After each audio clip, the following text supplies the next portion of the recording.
काय उपयोग आहे? तुम्ही ठीक आहे, प्रांताला फोन करा ना, मॅडमला फोन करा, कलेक्टर मॅडम म्हणा, या मला आज एवढा पोस्टमार्टम आणला आपण, शेतकऱ्यांचा काय जीवावर बेता तुम्ही तो बदला तर द्या तुम्ही. तुमचा कौटुंबिक वाद होता. मॅडम कौटुंबिक वाद नाही, जे क्षेत्र बहिणीचं आहे तिचं अलग करा, आमचं क्षेत्र वेगळं करा ना. जोपर्यंत मॅडम आणि प्रांत साहेब.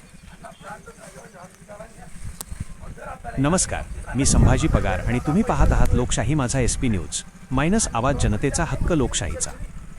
धुळे जिल्ह्यातील शिंदखेडा तालुक्यातील वाघाडी येथे मनमाड इंदूर रेल्वे मार्गासाठी सुरू असलेल्या भूसंपादन प्रक्रियेदरम्यान आज मोठा तणाव निर्माण झाल्याचे पाहायला मिळाले.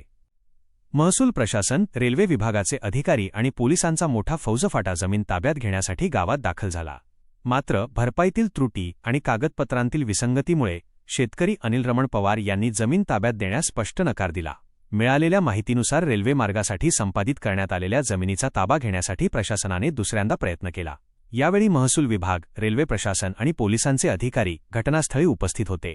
प्रशासनाने जमीन ताब्यात घेण्याची प्रक्रिया सुरू करण्याचा प्रयत्न केला असता शेतकरी अनिल रमण पवार यांनी संबंधित अधिकाऱ्यांसमोर आपली भूमिका स्पष्ट केली. अनिल रमण पवार यांनी सांगितले की त्यांच्या आणि भारती खैरात यांच्या नावावर स्वतंत्र खाते असूनही भूसंपादन विभागाने भरपाईची रक्कम न्यायालयात एकत्र वर्ग केली आहे. दोन्ही खातेदारांना स्वतंत्रपणे त्यांच्या हक्काची रक्कम त्यांच्या बँक खात्यात जमा करण्यात यावी अशी त्यांची मागणी आहे. जोपर्यंत ही चूक दुरुस्त होत नाही तोपर्यंत ते जमिनीचा ताबा देणार नसल्याचे त्यांनी स्पष्ट केले. याशिवाय त्यांच्या शेतालगत असलेल्या विहिरीच्या भरपाईबाबतही गंभीर आक्षेप घेण्यात आला. संबंधित विहीर त्यांच्या शेतात असतानाही तिची भरपाई दुसऱ्या व्यक्तीच्या नावावर दाखवण्यात आल्याचा आरोप त्यांनी केला. त्यामुळे संपूर्ण भूसंपादन प्रक्रियेत अनेक त्रुटी असल्याचे सांगत त्यांनी प्रशासनाकडे याची सखोल चौकशी करून योग्य ती दुरुस्ती करण्याची मागणी केली. या सर्व घडामोडींमुळे काही काळ घटनास्थळी तणावाचे वातावरण निर्माण झाले. मात्र महसूल विभाग आणि रेल्वे प्रशासनाच्या अधिकाऱ्यांनी संयमाची भूमिका घेत शेतकरी आणि ग्रामस्थांशी चर्चा केली. दोन्ही बाजूंमध्ये बराच वेळ चर्चा झाल्यानंतर शिरपूरचे प्रांताधिकारी शरद मंडलिक यांच्या उपस्थितीत बैठक घेऊन या वादावर मार्ग काढण्याचे ठरले.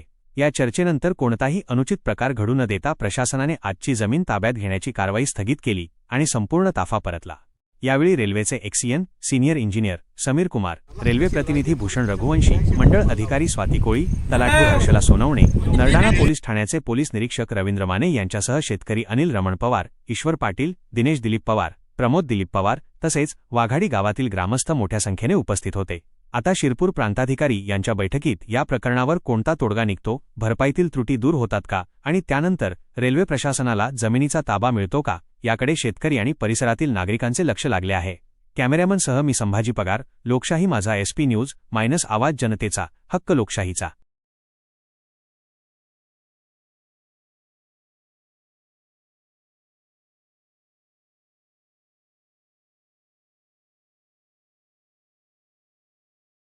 नंतर साहेबांना गरज नाही.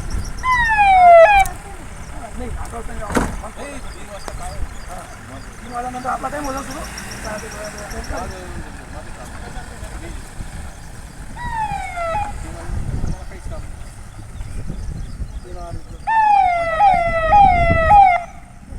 अरे नाही हो, माझा 29